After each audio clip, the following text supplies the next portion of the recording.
My friends, listen to me. There are moments in life when we stand at the edge of desperation, when the weight of the world presses so hard upon our shoulders that we feel like we might break. Have you been there? Have you cried out in the silence of the night, wondering if God hears you?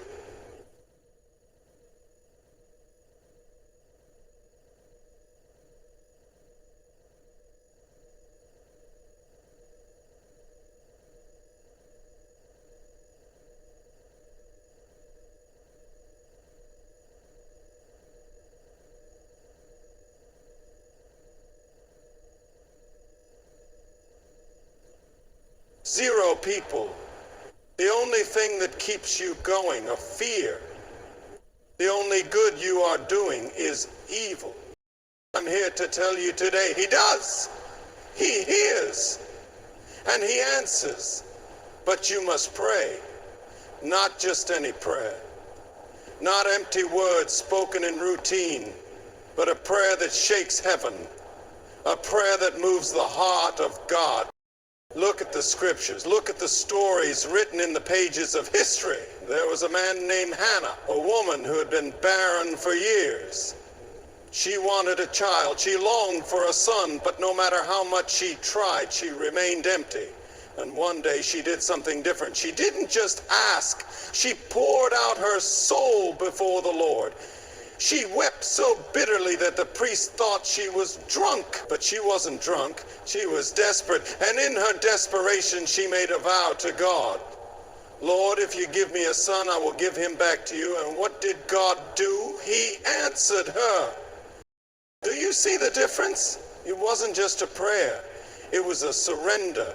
It was a cry that came from the deepest part of her heart. It was a prayer that said, God, I trust you more than I trust myself. And that's the kind of prayer God answers. A prayer that is not selfish. A prayer that is not just about what you want, but about His purpose, His plan. How many of us have prayed prayers that were filled with doubt? God, if you're able. My friend, God is able. The question is, do you believe? Do you trust Him enough to pray with faith, with fire, with surrender? There was a man named George Muller, a man who ran orphanages in the 1800s. He had no money, no government funding, nothing but faith. And one morning the children sat at the table with empty plates, no food, no bread, nothing. But Muller didn't panic. He didn't complain. He simply bowed his head and said, Father, thank you for the food you are about to provide. And do you know what happened? There was a knock at the door. A baker stood outside and said, I don't know why, but I couldn't sleep last night. I felt God telling me to bake extra bread for your children. Minutes later, another knock. A milk cart had broken down in front of the orphanage, and the milkman offered them all the milk before it spoiled. Coincidence? No. That was the power of faith. That was the power of a prayer that believed. What about you? Are you praying prayers of faith or prayers of fear? Are you coming to God with a surrendered heart or a selfish demand? God is not a genie. He is the Almighty. And when you pray in alignment with His will, when you seek first His kingdom, when you stop trying to control everything and simply trust, He will answer in ways you never imagined. So tonight, when you kneel to pray, don't just ask, surrender. Don't just speak, believe. And when your heart is in the right place, when your faith is real, when your trust is unshakable, watch how heaven moves. Watch how doors open. Watch how the impossible becomes possible. Because when you pray like that, God will answer. God hears every whisper of your heart, every silent cry in the darkness, but He does not respond to prayers spoken out of routine, doubt, or hesitation. Too often, people pray as if they are uncertain.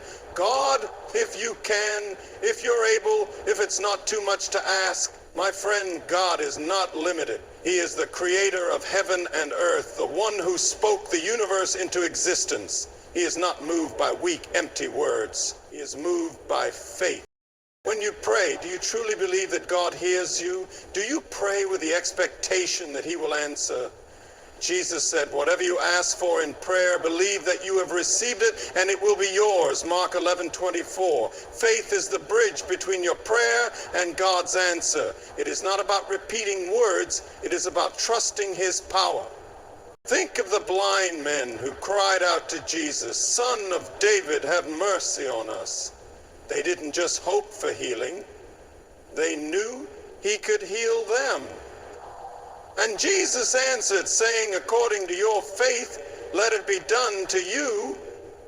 When you pray, don't just speak, believe, because faith-filled prayers are the ones that move mountains. There are moments when prayers come from a place so deep, so desperate, that they shake the heavens. God does not turn away from a heart that is broken before him, a heart that surrenders completely. Hannah was a woman who had suffered for years, longing for a child while being mocked and ridiculed. She had prayed before, but one day something changed. She didn't just ask. She poured out her soul before the Lord. Her prayer was not casual. It was raw, full of anguish, full of surrender. She wept so intensely that the priest thought she was drunk. But in that moment, she made a vow, not out of selfishness, but out of a heart that fully trusted God. God honored her prayer, not just because she asked, but because she surrendered. She was willing to give back the very thing she desired most. And in that surrender, God answered, blessing her with a son, Samuel, who would grow to be a mighty prophet. Desperation alone does not move God. Surrender does. When you let go of control, when you come before him with a heart that says, Lord, not my will, but yours be done, that is when heaven responds. Many people pray with a list of requests, telling God what they want, but few pray with a heart that seeks his will above their own. There is a difference between asking for blessings and praying in alignment with God's purpose. The prayers that move heaven are not just about personal gain. They are about surrendering to something greater. Hannah longed for a child, but her breakthrough came when she shifted her prayer from personal desire to divine purpose. She prayed, Lord, if you give me a son, I will give him back to you. It was in that moment of selfless surrender that God answered. Her son Samuel did not just fulfill her wish, he became a prophet who led a nation. Jesus himself demonstrated this in the Garden of Gethsemane. In his greatest moment of agony, he prayed, not my will, but yours be done. That prayer changed everything. When we pray with open hands, trusting that God's plan is higher than ours, we unlock the miraculous. God answers prayers that seek him first. When you stop treating him like a means to an end and start pursuing his presence above all else, you will experience blessings far beyond what you ever asked for. Fear and faith cannot coexist in the same heart. Too many people pray with words of faith, but hearts filled with doubt. They say, God, I believe, but in the next breath they wonder, what if he doesn't come through? Fear-based prayers are weak, hesitant, and full of uncertainty. They focus on problems instead of God's power. But faith-based prayers are different. They are bold, unwavering, and confident in the promises of God. When Peter saw Jesus walking on water, he stepped out of the boat in faith. But the moment he let fear creep in, he began to sink.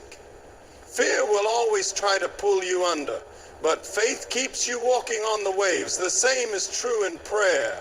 When you pray with fear, you are already sinking. When you pray with faith, you are walking toward the miraculous.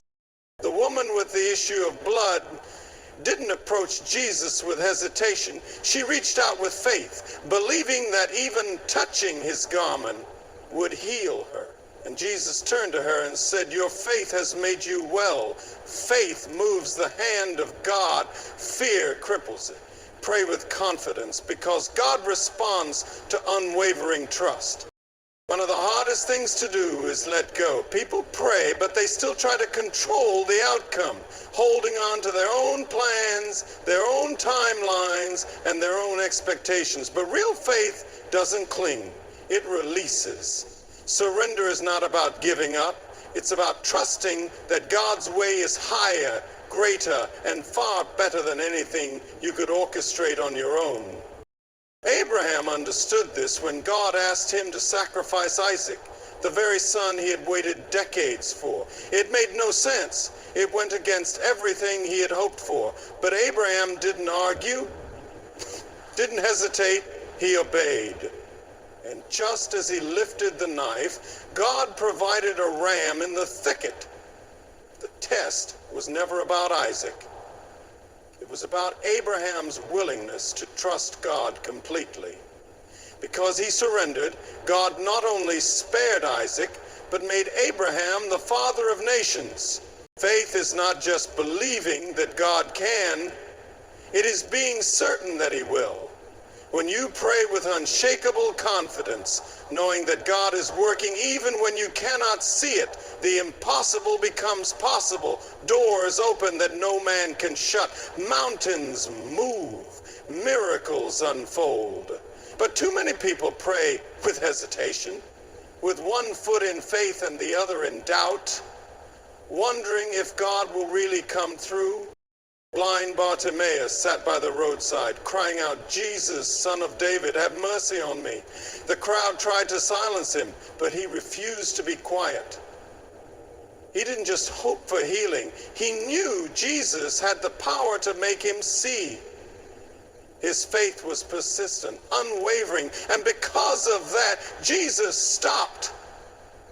The Son of God, surrounded by multitudes, stopped for one man because of his faith. "What do you want me to do for you?" Jesus asked. "Rabbi, I want to see." And instantly Bartimaeus was healed. God responds to bold, relentless faith. When you pray with absolute belief, without doubt, without hesitation, you will see miracles happen. When faith is real, prayers don't just reach heaven, heaven moves in response. The prayers that shake heaven are not just words spoken from routine or desperation. They are prayers of deep surrender, prayers that trust in God's plan more than our own desires. When you pray with confidence, without doubt, without fear, you step into the realm of the miraculous. Doors open that seem permanently shut. Provision comes when there was nothing. Healing appears where doctors saw no hope, and breakthroughs happen in ways beyond human understanding. So when you kneel before God, don't just ask, believe. Don't just hope, trust. Don't just speak, surrender. The moment you align your heart with His will, heaven moves, and the impossible becomes possible. Pray with faith and watch what God will do. Because when you pray like that, God will answer.